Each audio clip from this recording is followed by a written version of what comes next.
Hey Hawks, thanks for tuning in to the Eldorado podcast. Just a reminder that you can find our Hawk Talk episodes on YouTube at EDHS Video Production, more fun content on our Instagram at EDHS_Hawk Talk, and obviously this podcast on Spotify, Apple Podcasts, and all other typical streaming platforms. Enjoy another wonderful episode from Eldorado.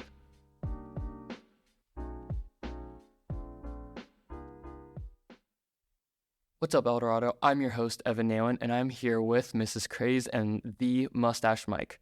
Right now, I'm with the business owner of a shop called Mustache Mike's. How are you doing today? I'm doing great. How about yourself? I'm doing good. So let's just get this out of the way real quick.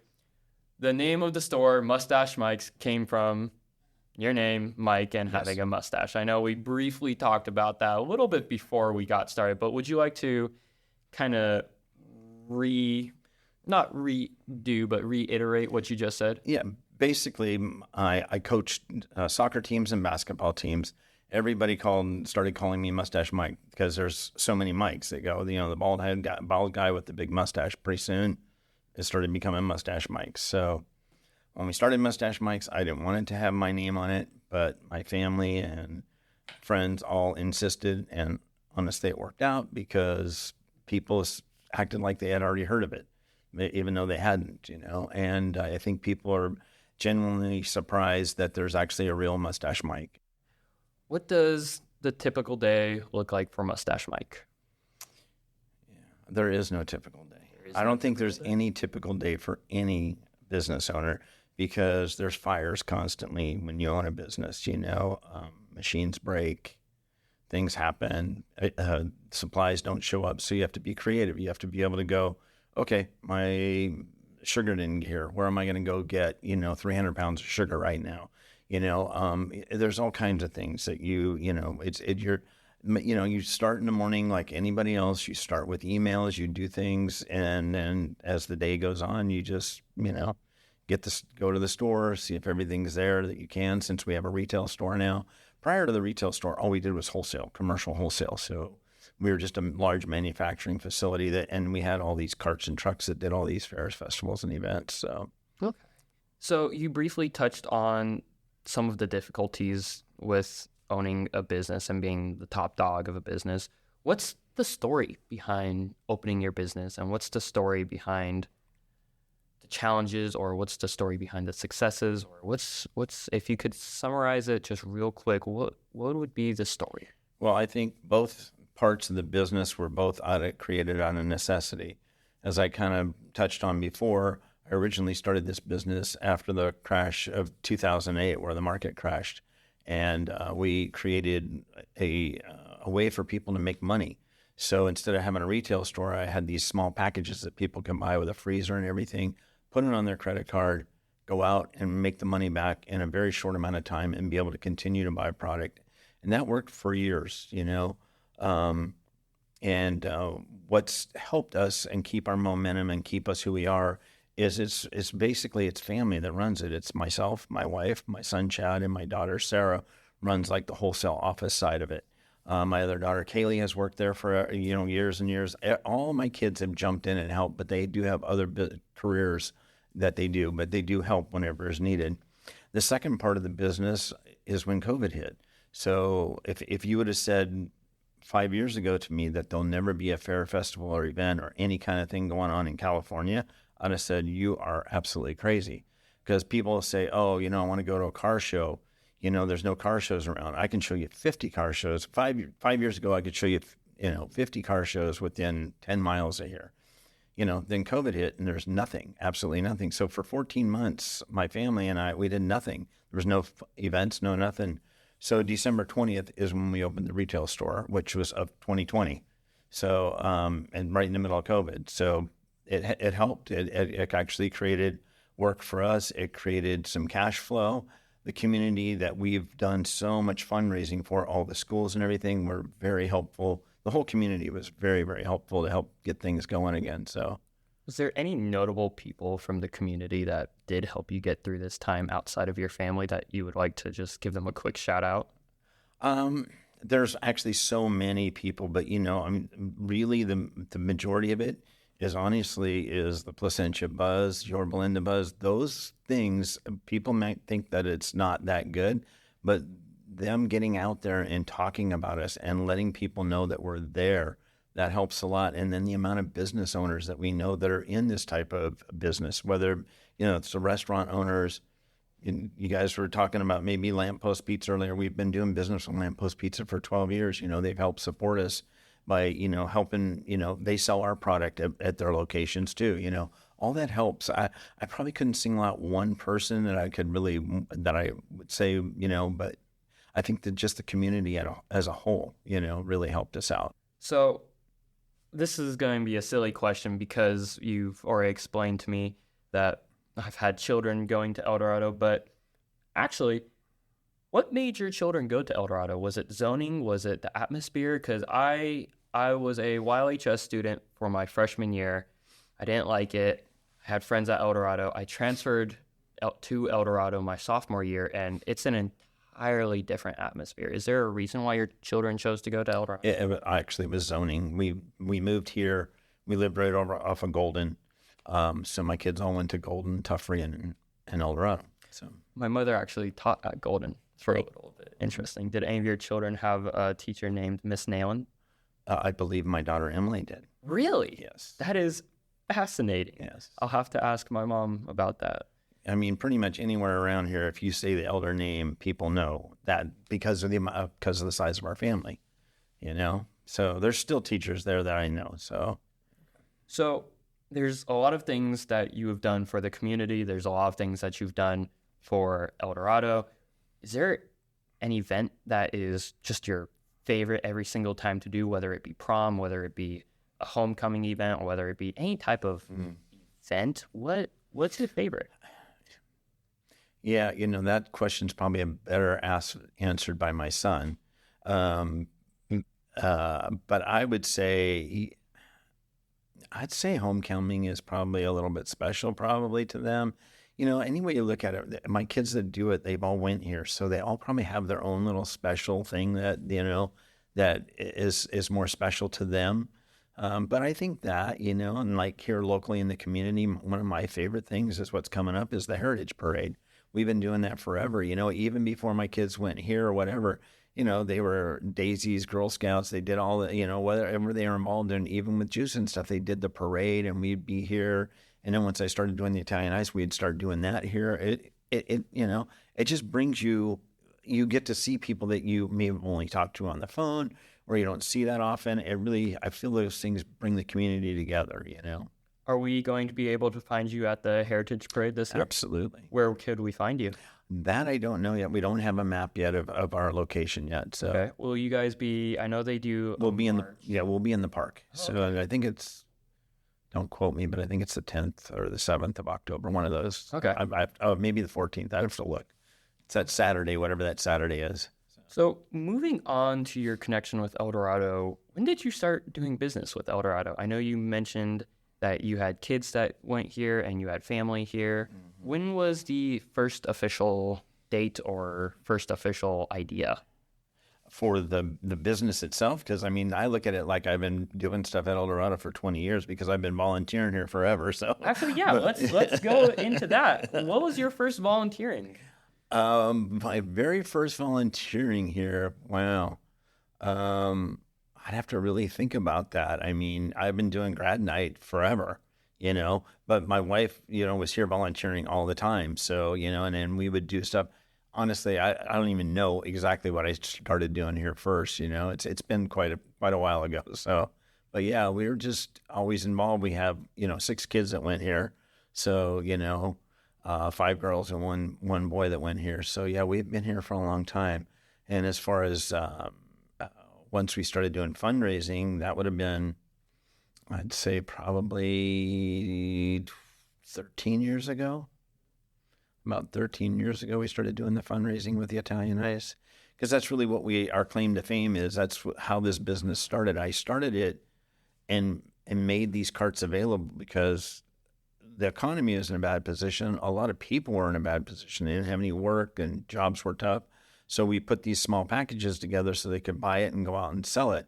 Well, we did the same thing. None of the schools And any of the organizations we belong to, as far as soccer, basketball, anything, any sports, anything, people weren't donating money because there was no money right then.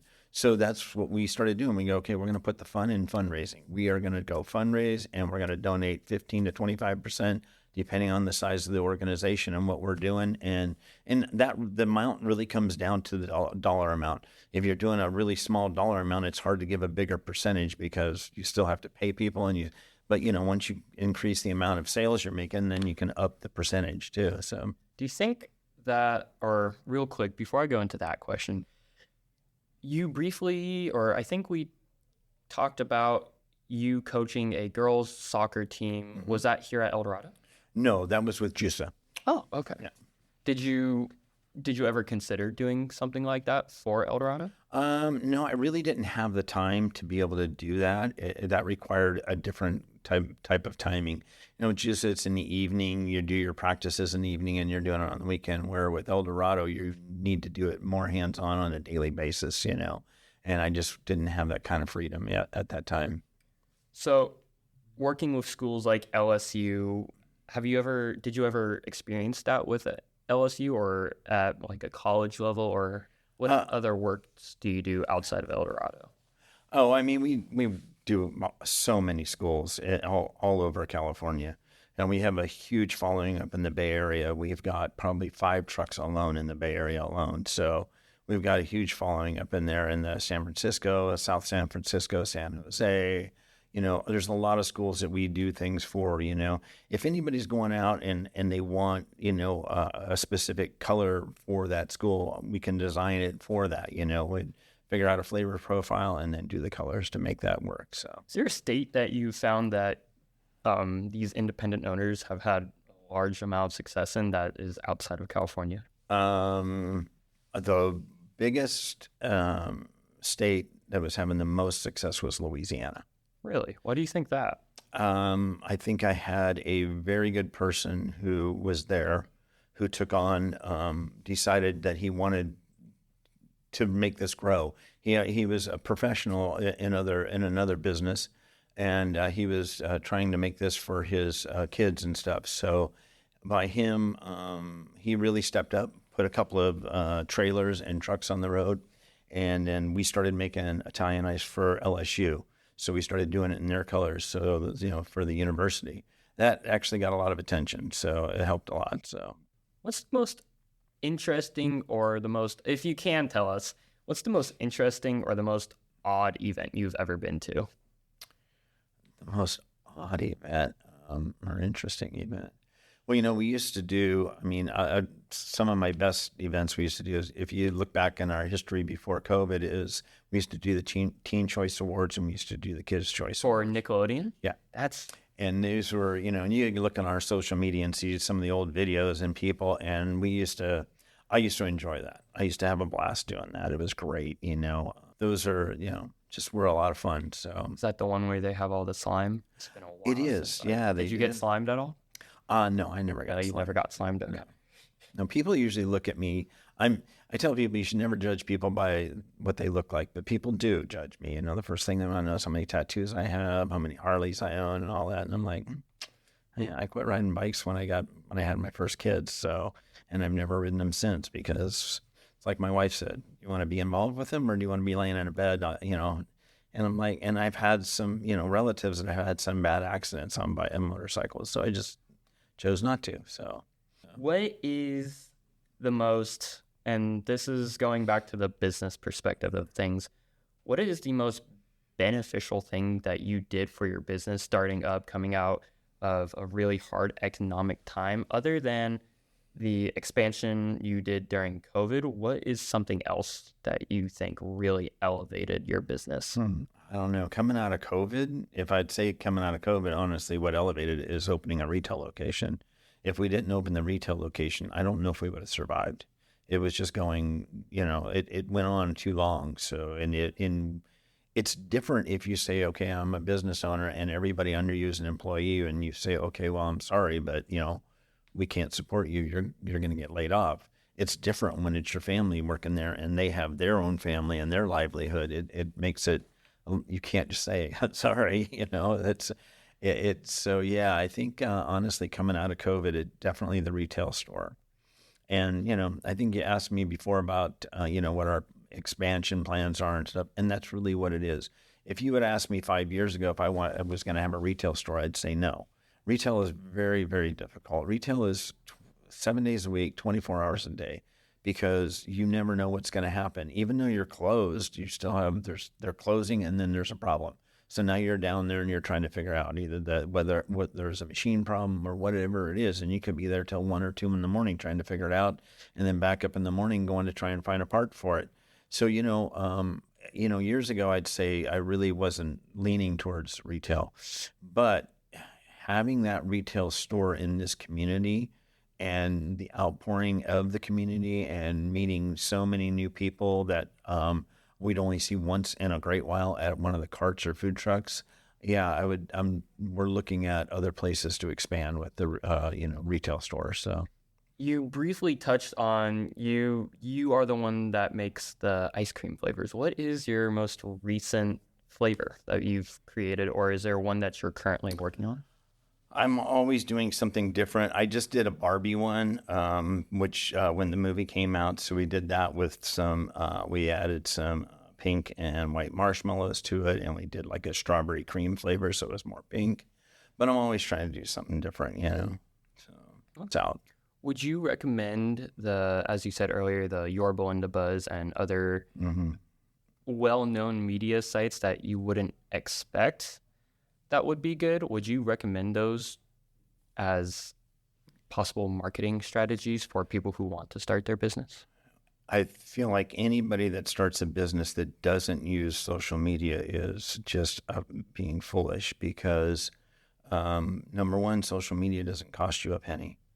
And number two, unless you're living under a rock, you have some sort of social media, whether it's the Placentia Buzz, the Yorba Linda Buzz, or, you have even, older people, Facebook, Instagram, whatever you're on, TikTok, whatever it might happen to be, but all that helps your business, and it's free. I know you briefly touched on the idea that you started experimenting with your business in the middle of COVID and you started changing some stuff up. Would you ever plan on expanding your business further out within Orange County? Yes. So originally, like I said, when we started this business, we started it with carts and food trucks.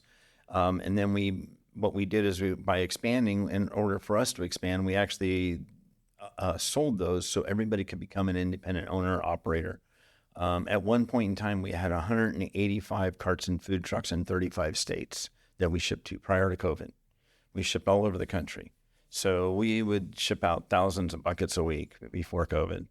So now things change. So do you manage that yourself, or do you have a team that manages that? If so, how did you find really that? We're not really managing them because they're all independent. We're there to help them. If they need help, they call, like I have a problem with it, either can't find an event, don't know how to find it, have a problem with the health department, whatever it might be. We're pretty familiar with it because we used to build the carts and trucks ourselves. So we're very familiar with any problems that might come up. But, like I said, that was all prior to COVID. Now that it's COVID, those numbers have diminished as far as people going out and doing events, because even though California's events are picking up, other states aren't picking up the same way. But we still ship all over the place. We still ship, into Louisiana, Mississippi, Florida, all over the place. So, how often do you travel, and how far do you travel for the retail side of things? For the retail, we don't really travel. It's fairs, festival. I mean, really out of the store, we don't really do the fairs and festivals. It's really our customers that do that. But we do, a lot of parties. We'll do whatever. I mean, from this location, it's not unusual to go to San Diego. We go all over the place. It just depends. If somebody wants it and there's nobody available in that area, we'll do whatever we can to bring it to them. So, and it usually ends up being us. So, did that former lifestyle influence your branding at all? I know the logo is kind of, it doesn't give that exact description, but for me, who's somebody's just looking at it on your t-shirt right now, it does give that style or that feeling of that cool guy, that tough guy values, or that general vibe. Okay, so when I started this, I looked at the whole thing, and I'm from Pittsburgh originally. So if you look at how Italian Ice is done there, it's done in an Italian theme. It's all red, white, and green.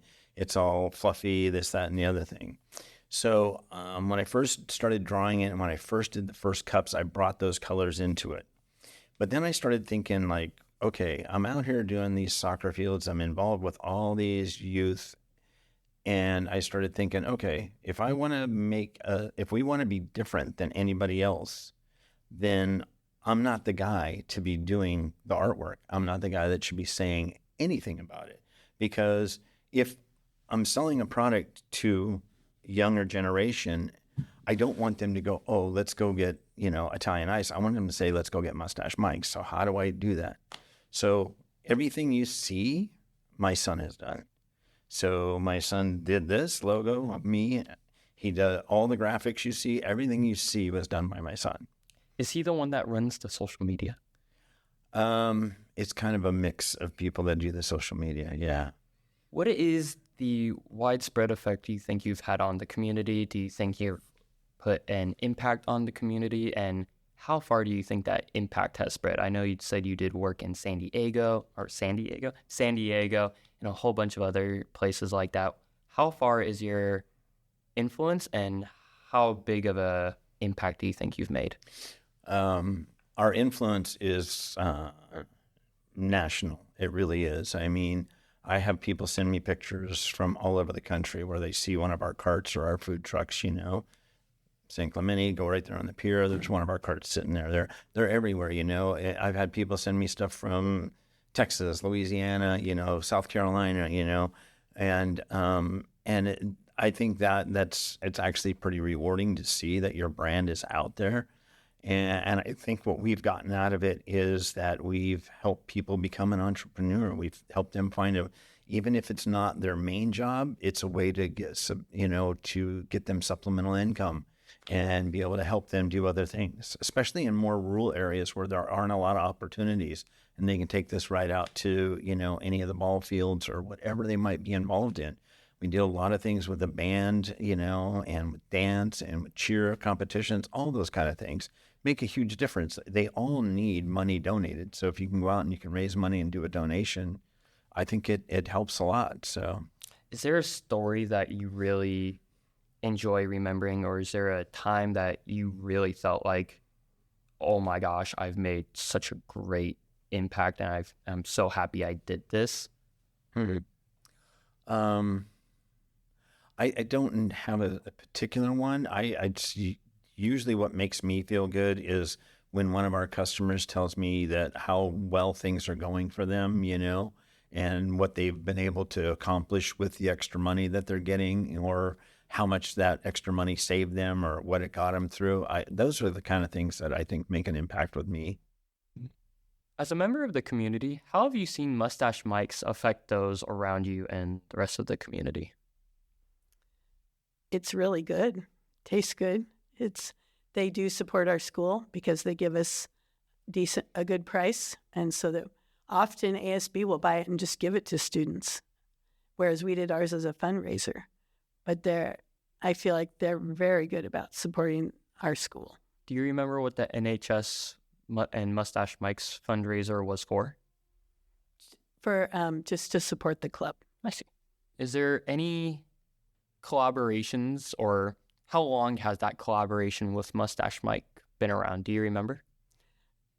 They have shared their resources with the school for several years, but the first year we actually used them for a fundraiser was last year.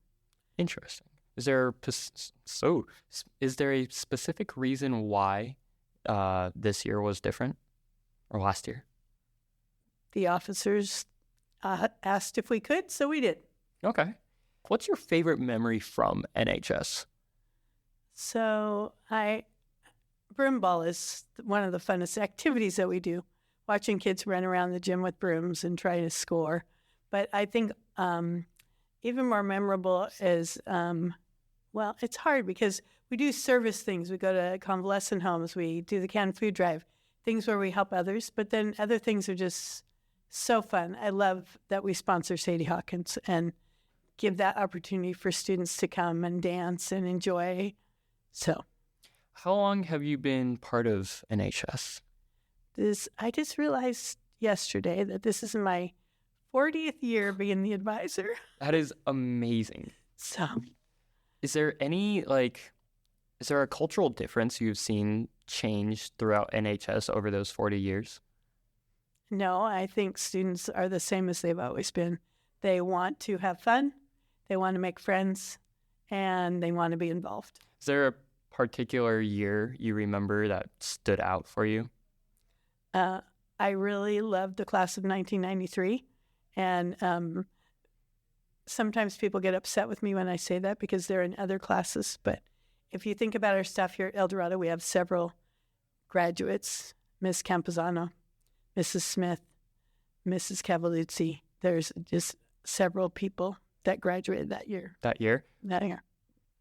So you've been doing this for 45 years. There has to be a system to what your day looks like, or even what your year looks like at this point. What does an average day look like for you? Get up early, teach all day, and usually after new school, I have a meeting or I have to go to a school event. And in between, you grade lots of papers. How early do you wake up for I'm teaching? not really a morning person, so I usually don't get up till about 7:15. Okay. And what time would you say you get to school at El Dorado? Between 8 and 8:15. Okay. What is one of the most influential things NHS has done outside of El Dorado? I would say visiting retirement homes or convalescent homes where people at that age don't get very many visitors. And so we used to do that quite a bit prior to COVID.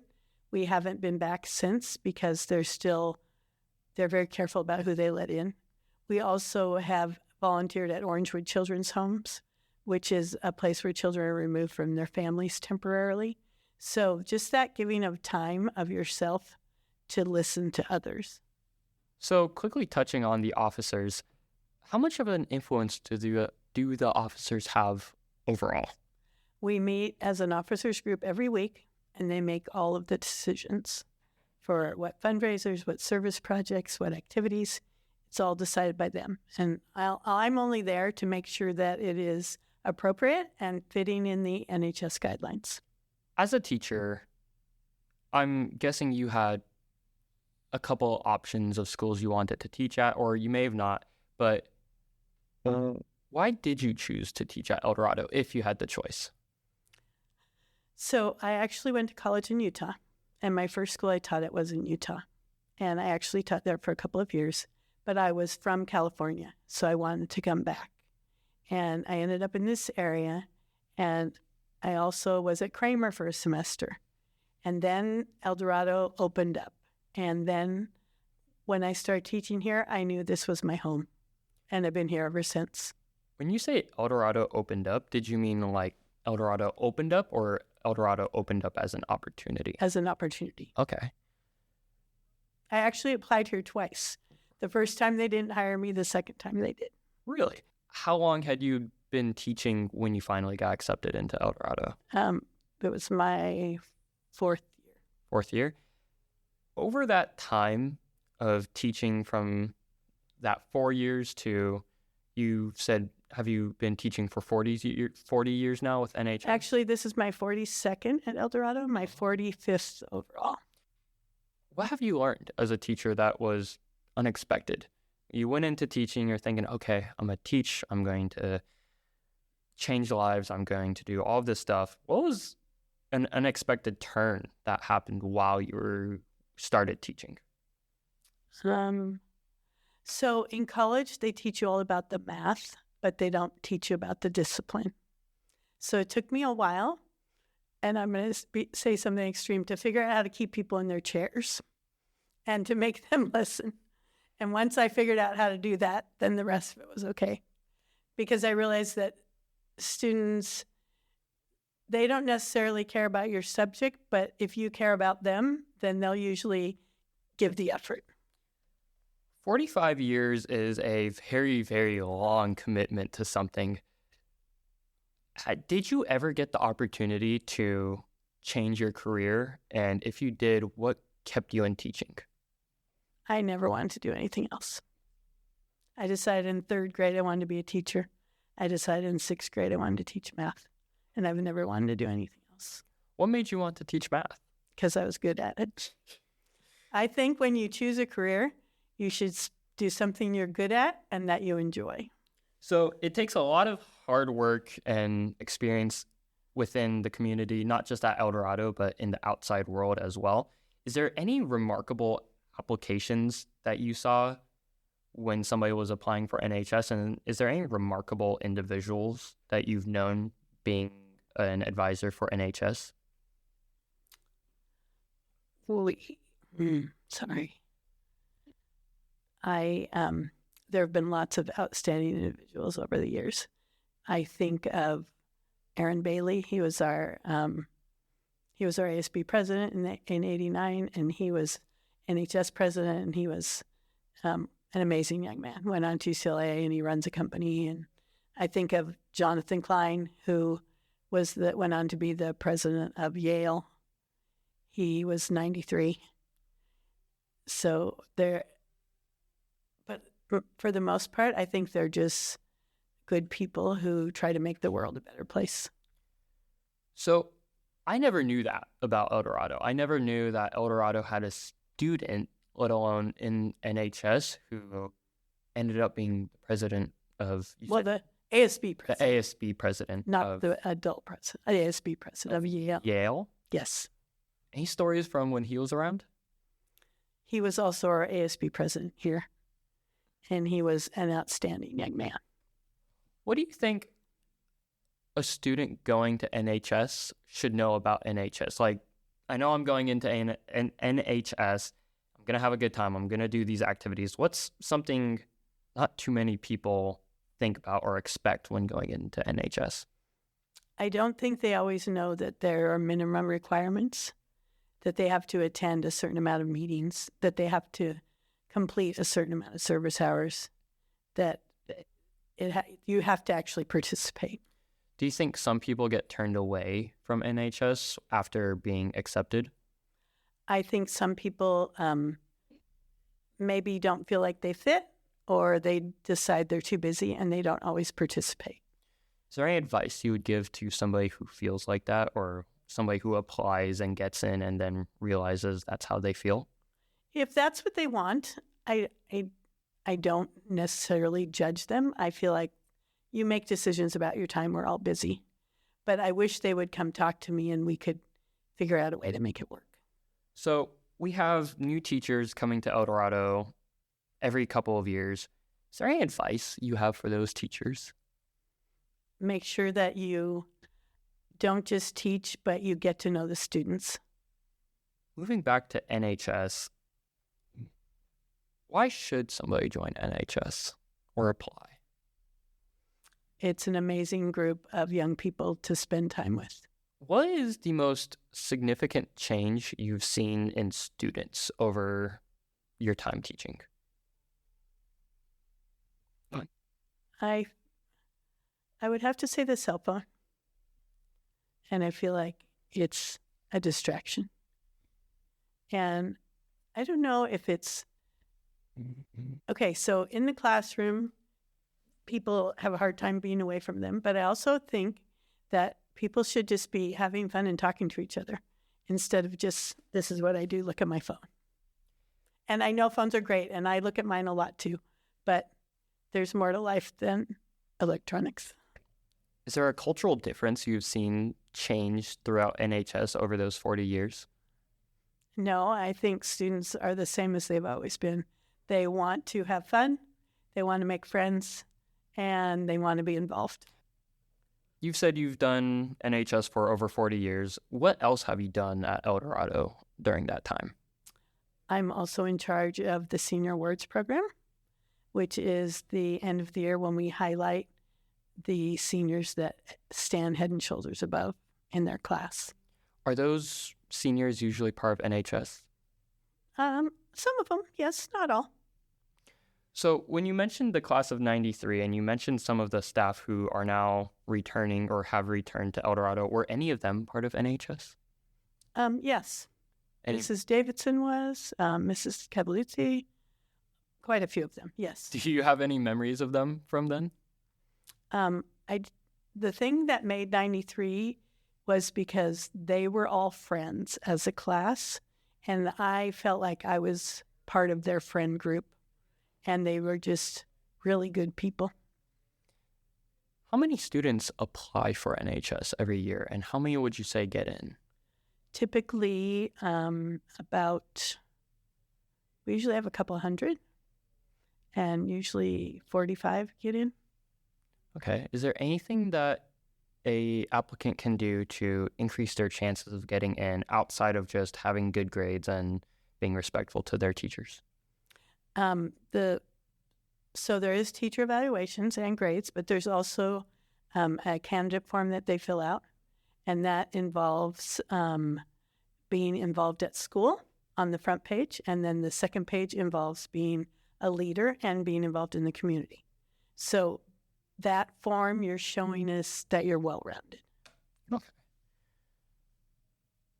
All right.